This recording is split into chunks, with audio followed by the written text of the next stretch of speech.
বং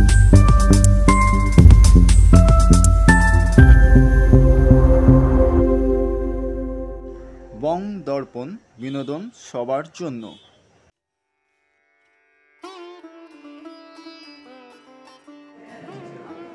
নমস্কার, আমার নাম অনিকেত রয়। আমি এক্সিবিশনে আমি 3খানা ছবি দিয়েছি। আর এই ছবির বিশেষত্ব হচ্ছে একটা হচ্ছে পাওয়ার অ্যান্ড মানে একটা মানুষের যে পাওয়ার আর ইমাজিনেশন, আর সে কতদূর চিন্তা ভাবনা করতে পারে, আর সেই চিন্তাভাবনা যেন কিছু লিমিট না থাকে, আর সেটাকে একটা মানে পজিটিভ ওয়েতে যেন সে কন্ট্রোল করতে পারে, সেই ছবির মাধ্যমে এখানে একটা বোঝাতে। আর একটা অ্যাবস্ট্রাক্ট ওয়েতে আপনার নটরাজের কাজ আমি এখানটায় তুলে ধরেছি। আর দুর্গারূপে ছোট একটা বালিকা অনিকা নামে তার ছবি তুলে ধরেছি। আমি Priyanka Ghosh visual art college থেকে পাশ করেছি 2000 সালে। আমার এই দুটো আঁকা, আবার আসিব ফিরে সাবজেক্টটা, দুটোই অ্যাক্রিলিকের কাজ 24-30। তো এই দুটোতে আমি একটাই জিনিস বোঝাতে চেয়েছি, সামান্য কিছুটা পুড়েছে মানে এই নয় যে পুরোটা পুড়বে, আবার ফিরে আসতেও পারে। এটাই আমার থিম, এটাই আমার কনসেপ্ট। অ্যাক্রিলিক ক্যানভাস, বাদ পতাকা কাগজে বানিয়ে তার উপর লিখে সেটাকেই পেইন্ট করেছি দেখে দেখে।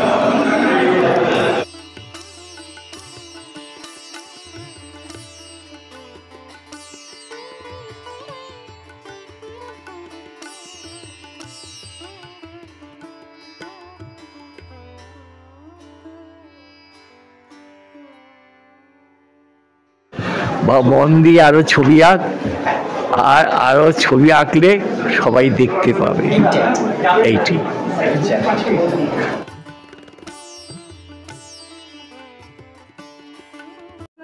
আপনারা যারা চিত্রশিল্পী, সবকিছুই আমরা তার দয়াতে করতে পারি।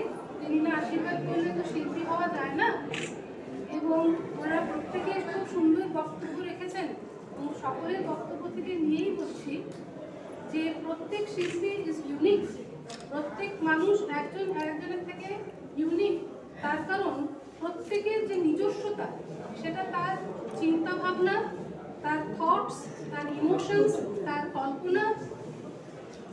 মানুষ আমরা জীবনী শক্তি পাই বাস্তব থেকে, এবং কোনো শিল্প যখন তৈরি হচ্ছে সেটাও কিন্তু বাস্তব থেকেই তৈরি হচ্ছে।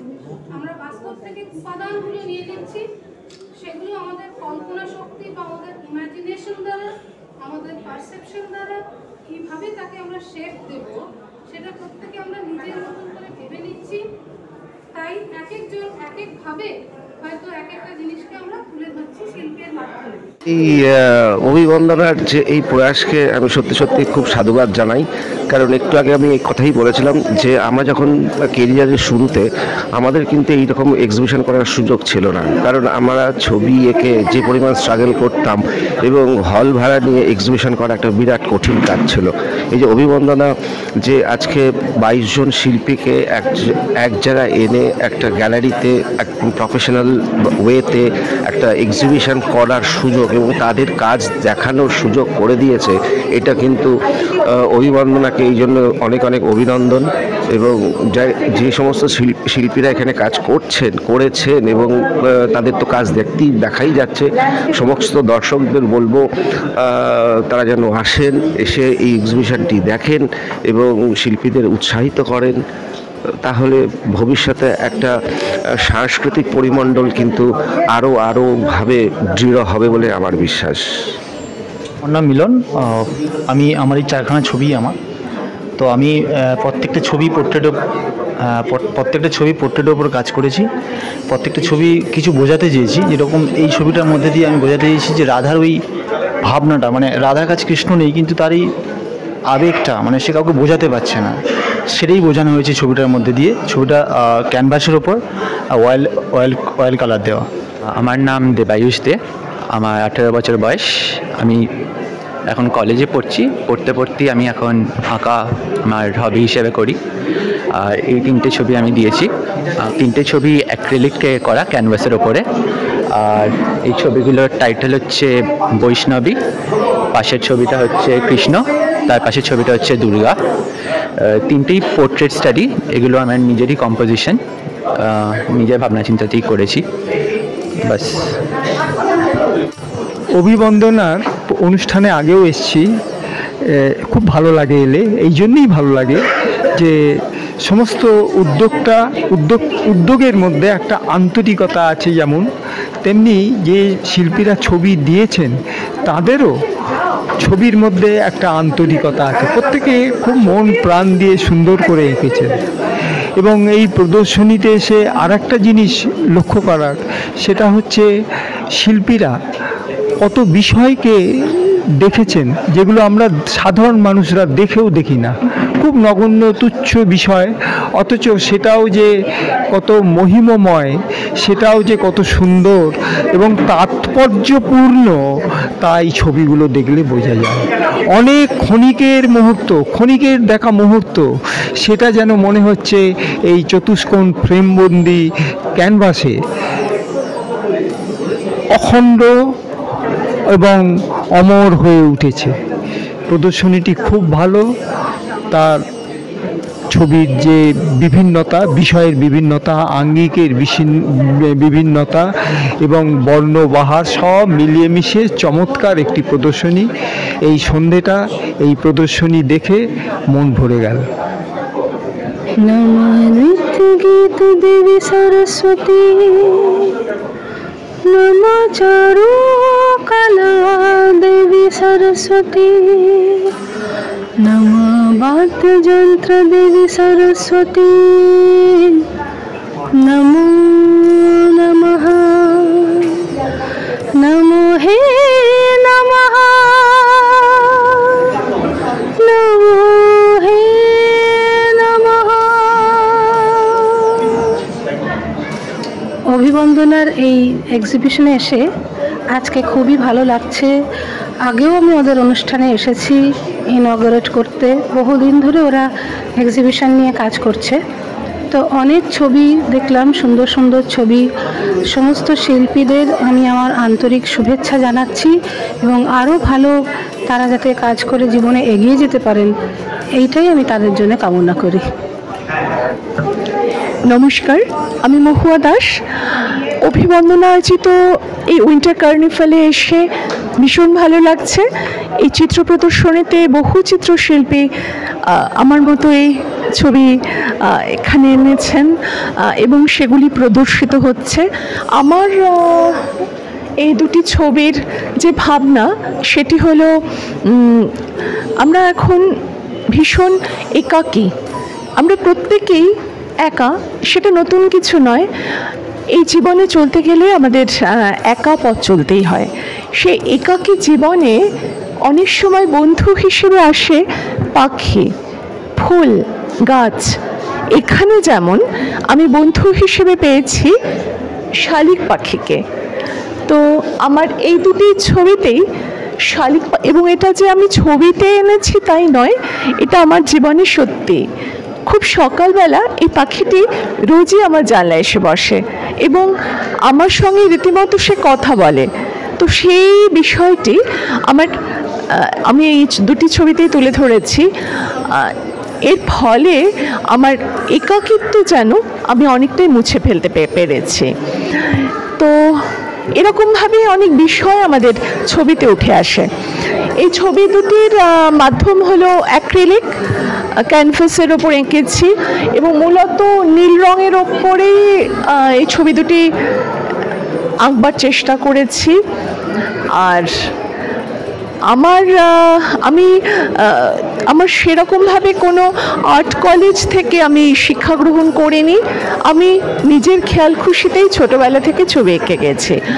আর অভিবন্দনার এমন চমৎকার প্রদর্শনীতে অসংখ্য ছবি প্রদর্শিত হচ্ছে, চলবে 10ই ফেব্রুয়ারি অবধি এবং সময় 12টা থেকে দুপুর 12টা থেকে রাত 8টা। আপনারা প্রত্যেকে আসবেন এই প্রদর্শনীতে এবং আমাদের এই ছবিগুলো যদি সবাই কেনেন, যদি ছবিগুলো বিক্রি হয়, তাহলে আমাদের শিল্পীদের নিশ্চয়ই এটা একটা উপরি পাওনা হবে এবং এটা আমাদের জীবনকে অনেকটাই আনন্দে ভরিয়ে তুলবে এবং আরও ছবি আঁকার অনুপ্রেরণা বা উজ্জীবন আমরা খুঁজে পাবো। আমি রৌনক সিট, আমার বাড়ি বাঁকুড়াতে, আমি বর্তমানে কলকাতাতেই থাকি। আমি এই স্কাল্পচারটি বানিয়েছি। স্কাল্পচারটা বানানোর আমার উদ্দেশ্য হচ্ছে আমাদের সকলেরই ছোটোর থেকে অনেক রকম চিন্তা ভাবনা থাকে, অনেক রকমের ইচ্ছে থাকে, যে ইচ্ছেগুলো কোনো কারণে আমাদের বাধা পড়ে যায় কিংবা সেগুলো আমরা পূর্ণ করতে পারি না। তো সেইখান থেকেই আমার এই ছবিটা উঠে আসে যে tired wings of the desire, মানে ইচ্ছের ডানাগুলো কোথাও যেন বাঁধা পড়ে যাচ্ছে, সেই থেকে এই স্কাল্পচার। আমার নাম সমাদৃতা মুখার্জি সর্দার, তবে আমি সমাদৃতা বলেই পরিচিত হতে চাই। আমার এইগুলো দুটো অ্যাবস্ট্রাক্ট ছবি, একটা তো বোঝাই যাচ্ছে সিনারি এই দিকেরটা, আর অন্যটা আমার একটা কি বলবো, একটা ইমপ্রেশন সর্ট অফ, একটা kind of going through a tunnel or something like that, যেটা আমার মানে স্পন্টেনিয়াসলি এসছে, সেইভাবেই আমি এটা করেছি এবং I think they will be very nice decoration pieces. Thank you. আমার পরিচয় শিল্পী হিসেবে দেওয়ার থেকেও আমি শিক্ষানবিশ একজন, এখনও শিখে চলেছি, শিল্পী হয়তো হয়ে উঠতে পারিনি, চেষ্টা করে যাচ্ছি। এই ছবিগুলো আমার আঁকা। আমি নর্মালি ধরার চেষ্টা করি নারীদের যে বিভিন্ন রকম চিন্তা ভাবনা, তাদের বিভিন্ন মুহূর্ত, মনের বিভিন্ন মুহূর্ত, সেইগুলোকে। তার মধ্যে যেমন আছে যে আমরা সবার প্রথম নারী বলতে ভাবি মা দুর্গা, সবার আগে আমরা ভাবি। তো মা দুর্গা মানে তো শুধুমাত্র একজন বিবাহিত কেউ নন, প্রত্যেকটা মেয়ে, বাচ্চা মেয়ে থেকে শুরু করে সবার মধ্যে মা দুর্গা থাকেন। তো সেই হিসেবে একটা এই ছবিটা যেখানে যে একটি মেয়েকে দেখানো হয়েছে, মানে তার মধ্যেও কিন্তু দেবী আছে, তার মধ্যেও একটা দেবীত্ব রয়েছে। তারপরে এই ছবিটাকে আমরা জানি যে দুটো মেয়ে, আমরা হয়তো চোখের বালির একটা ছবি হিসেবে দেখতে পারি, কিন্তু সেখানে দেখানো হয়েছিল কি যে একজন যার কিনা কিছু নেই, সে সব হারিয়েছে, আর আরেকজন সে সব কিছু আছে, কিন্তু তাদের মধ্যেও একটা বন্ধুত্ব, একটা চিরবন্ধুত্বের একটা ব্যাপার তাদের মধ্যে রয়েছে। এই ছবিটি শীর্ষেন্দু মুখোপাধ্যায়ের একটি সৃষ্টি। সীমন্তিনী দেশভাগের সময়ের একজন মুসলিম কবির একটি হিন্দু মেয়েকে ভালোবাসার গল্প আমরা জানি, তো সেটাকেই আমি চেষ্টা করেছি একটু তুলে ধরতে। আর ওই ছবিটি সেটা হচ্ছে আমাদের মুখ আর মুখোশ, মানে আমরা প্রত্যেকটা মেয়ে, শুধু মেয়ে কেন, ছেলে মেয়ে নির্বিশেষে সবাই আমরা সবসময় নানা রকম মুখোশ পরে আছি, কখনো হাসছি, কখনো কাঁদছি, কিন্তু আমরা নিজেদেরকে কখন উপলব্ধি করি, যখন আমরা আয়নার সামনে বসি। সমর রায়। আমি এই যে গণেশের স্ট্যাচুটা হাইপার রিয়েলিস্টিক করার চেষ্টা করেছি, আর পেছনে একটা মনোক্রমিক ব্যাকগ্রাউন্ড রাখার চেষ্টা করেছি, যাতে এই গণেশের যে স্ট্যাচুর যে একটা ভাইব্রেন্সি আছে সেটা ফুটে ওঠে। আর নিচে ফ্লাওয়ার কিছু দেওয়া হয়েছে যাতে পুরো এনভায়রনমেন্টের সাথে ম্যাচ খেয়ে যায়। তো এটাই আমার প্রথম লক্ষ্য ছিল, হাইপার রিয়েলিস্টিক করা এবং ছবিটাকে পুরো ফুটিয়ে তোলা, এটাই আমার প্রধান লক্ষ্য। এটার নাম হচ্ছে এনশিয়েন্ট গণেশা। আর এটা হচ্ছে আমার দ্বিতীয় ছবি, এর নাম দিয়েছি মোহিনী অ্যান্ড মোক্ষা। এই স্ট্যাচুটা যেটা দেখানো হয়েছে এটা মোহিনীর অবতার যেটা দেখানো হয়েছে, এই যে কালচক্রের মাধ্যমেই মোহিনীর অবতার হয়েছিল। কাশ্যপ মুনি দুজন ছেলে ছিল, তার একজন হচ্ছে নর, আরেকজন হচ্ছে নারায়ণ। এই নর এবং নারায়ণের থেকে মোহিনীর অবতার হয়েছে, সেটাই এই ফুটিয়ে তোলার চেষ্টা হয়েছে। এবং এই চক্রটাকে আমি কালচক্র হিসেবে দেখিয়েছি।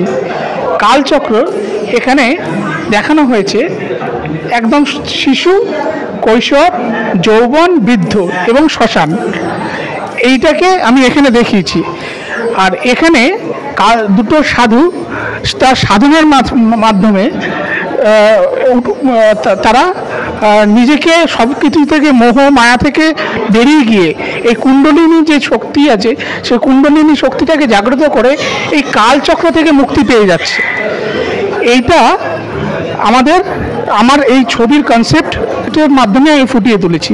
আর তার সাথে আমি এটাও দেখিয়েছি যে এই পুরো যে ছবিটা আমাদের ভারতীয় সংস্কৃতির যে একটা এনশিয়েন্ট যে ব্যাপার থাকে, ভারতীয় সংস্কৃতির যে এখনও যে পুরনো যে মন্দিরগুলো আছে, পুরনো যে স্ট্যাচুগুলো আছে, সেই জিনিসগুলো এই ছবির মাধ্যমে আমি ফুটিয়ে তোলার চেষ্টা করেছি।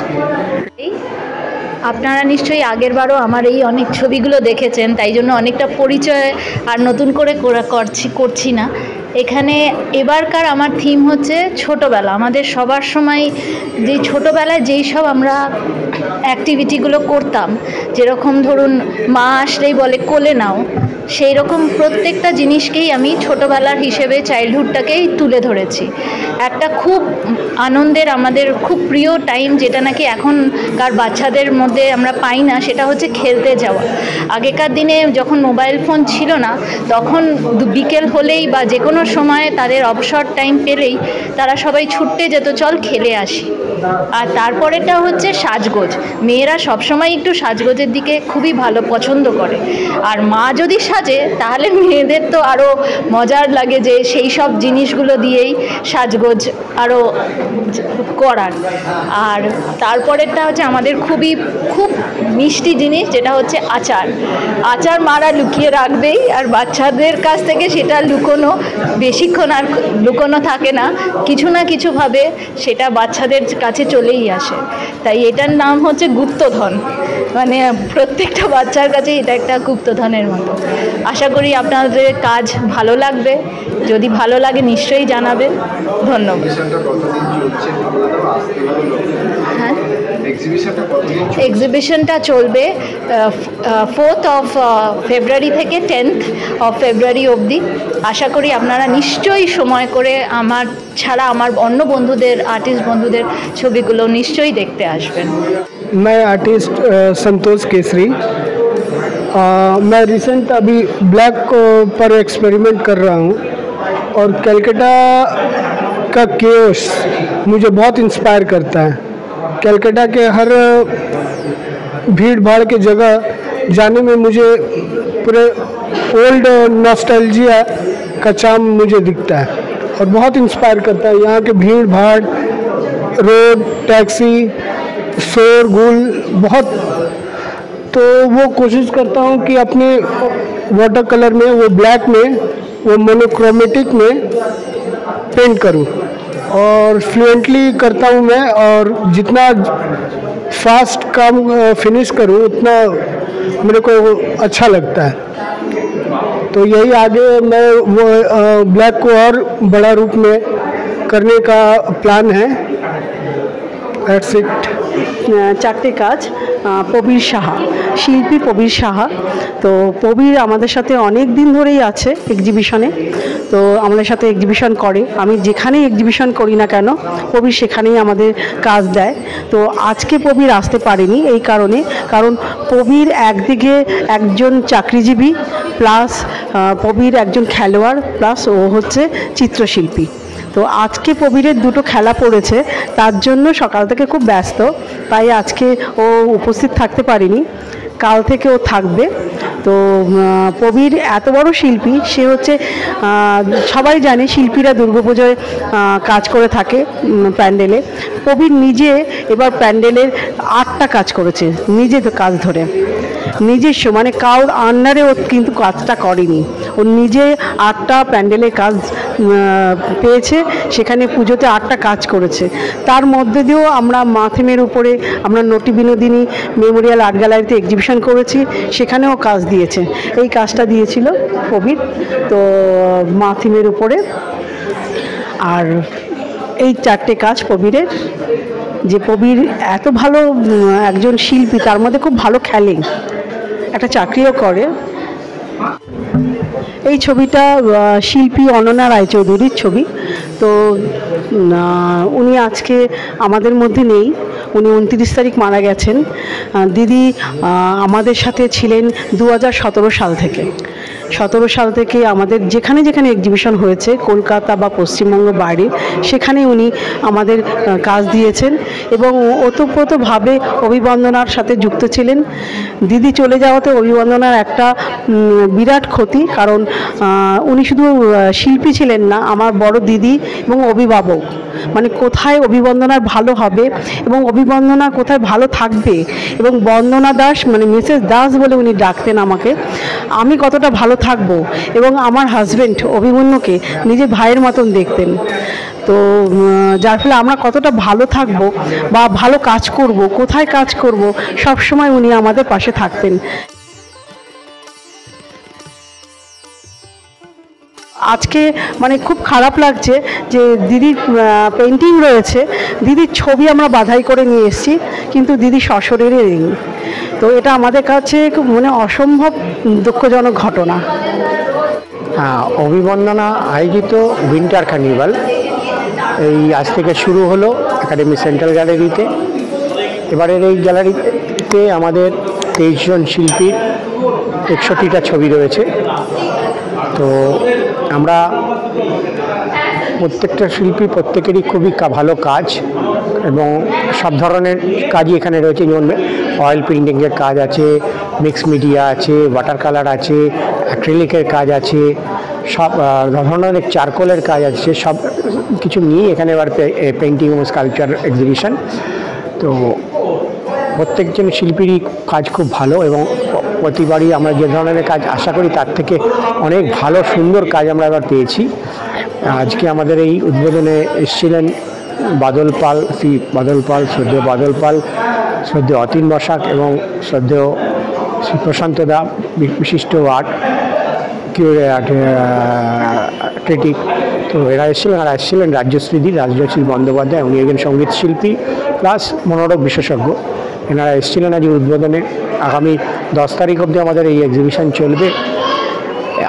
আমি এই চ্যানেলের মাধ্যমে সবাইকে বলতে চাই যে আপনারা আসুন, এক্সিবিশন দেখুন, শিল্পীদের উৎসাহ দিন এবং পারলে ছবি কিনুন, কারণ ছবি কিনলে শিল্পীদের ভালো লাগবে এবং সেই সঙ্গে সঙ্গে একটা ছবি আর শিল্পীর একটা ছবি তার অন্যের বাড়িতে শোভা পাবে, এটাও শিল্পীর মনে একটা আনন্দ যোগায়। তাই বলবো ছবি কিনুন, ছবি দেখুন এবং ছবি কিনুন, এটাই আমার প্রত্যেক সময় বলা। এবং পাশাপাশি যতটা লোক যত ছবি দেখবে ততই তার মানুষের মধ্যে ছবি দেখার প্রতি আগ্রহ জন্মাবে এবং সেটা দরকার। এই পেন্টিংটাকে সকলের মধ্যে দেখার দরকার এবং সেটাই চাই আমি।